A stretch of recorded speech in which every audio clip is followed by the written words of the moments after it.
How's it going, vaqueros, and welcome back to the Shotgun Haven. Today's video is going to be all about that 7 1/4 2.0, also known as the Lockwood 300. Does anyone actually call it the Lockwood? I still call it the 725. It's just such an ingrained habit, but anyway, we're going to go over Dragon's Breath. I already went over it for the Bryson 800, and we saw it was a little less than stellar in some ways, but then there was also the fact that it seemed to perform a little bit better in some situations when it came to hip firing specifically. So we're going to dive into the Lockwood 300 and go over it and see how the ranges are and if it's any better like the Bryson 800 was. So let's just go ahead and get into it. The first thing that I want to mention with Dragon's Breath, like I did with the Bryson 800, is that there doesn't seem to be any way to get burn kills. You'll still do burn damage with Dragon's Breath on. It's just, it doesn't seem like it can actually kill someone. It used to be able to at launch, but not anymore for some reason.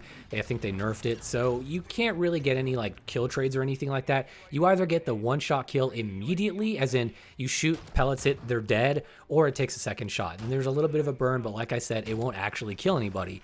So with that out of the way, let's go into some ranges for the gun. The Lockwood 300, the base one-shot kill, is sitting at around 13.9-ish meters. It's very close to that 14-meter mark. It's basically like 13.8, 13.9, around there. It's kind of fluctuating a little bit when I test it in game. It's kind of hard to get it really exact, but that's pretty good. It's actually a little bit better than the Bryson 800. It has the best one-shot kill in class with the base gun.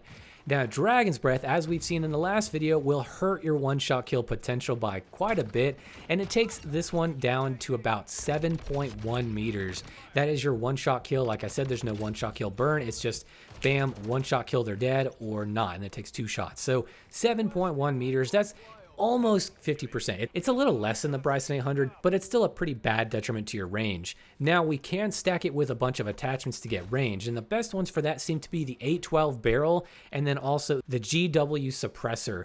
With those combined, you're going to get the most range possible, and your one-shot kill range goes from 7.1 meters with Dragon's Breath to about 9.3.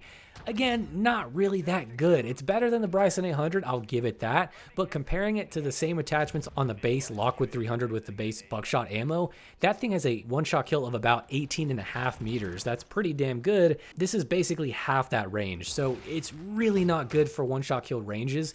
It's really not the way to go. If you're trying to snipe people with this thing, you don't want to be using Dragon's Breath. I'm going to be honest with you, it's just not the way to go. What I want to talk about next is sort of that subjective thing I mentioned in my Bryson 800 Dragon's Breath video. Basically, if you didn't watch that video, I don't really have any way to measure health and how much damage you do because my quadcaster's bugged. It always crashes when I open it. But what seems to be the case is that Dragon's Breath seems to make your hip fire just a little bit more consistent than the base ammo. For me, it feels incredibly consistent compared to the base gun buckshot. Now, with the base gun, you want to be aiming down sights quite a bit, but I find with Dragon's Breath, I can kind of hip fire a lot more and get consistent one-shot and two-shot kills, which I just don't get with the other base guns. I mean, a lot of people are complaining about consistency with the shotguns, and I think trying out Dragon's Breath, and of course being in that one-shot kill range, is going to make your hip fire a lot more consistent. Again, that's just sort of based off the feel and how much I've been using it, because when I switched back to buckshot, I was trying to hip fire, and I was like, man, this is not working, so I'm going to have to aim down sights. But Dragon's Breath, yeah, there's something to be said for that feel of the gun. And so even though you don't have as much range, the trade-off seems to be that it makes your hip fire just a bit more consistent. If that's worth it or not, that's kind of up to you. Sometimes it's nice to be able to actually, quote unquote, shotgun snipe people from like 18 meters away. But sometimes you just want to get in someone's face and just blast them away with Dragon's Breath, which, you know, in Dragon's Breath equipped, it makes their bodies go flying, which is just hilarious to do with these guns. And it makes people so irrationally angry for some reason. But the next thing I want to talk about is that for this particular gun, it seems to make the smaller barrel, the 11-inch barrel, a lot more fun to run and a little bit more, like I said, consistent when it comes to hip firing.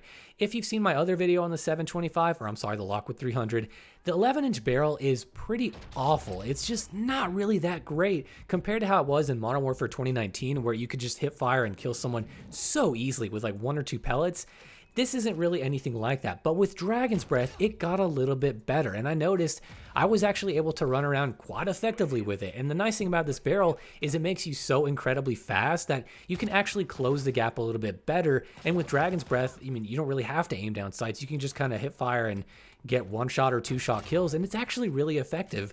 So I'm going to recommend you guys trying it out. It's maybe not the go-to class for it, but it is something I would recommend trying out and seeing if it feels better than the base ammo with that particular barrel. Again, that's the 11-inch barrel. And if you are curious about that 1-shot kill range for this baby barrel, as I'll call it, basically, it's about 7.4 meters if you use that small barrel with the GW suppressor. That's the one you want to use for range. So use those two attachments and you'll have some fun, I promise. As for the quote-unquote best class, here is what I've been using to get the most range out of Dragon's Breath. So, of course, the biggest barrel is usually a go-to for Dragon's Breath because you lose so much range. It's really nice to be able to have this for a tighter hipfire spread, and it makes it a lot more consistent like with hipfiring, of course, with Dragon's Breath as well, but you have that nice range in addition to Dragon's Breath's good hipfire.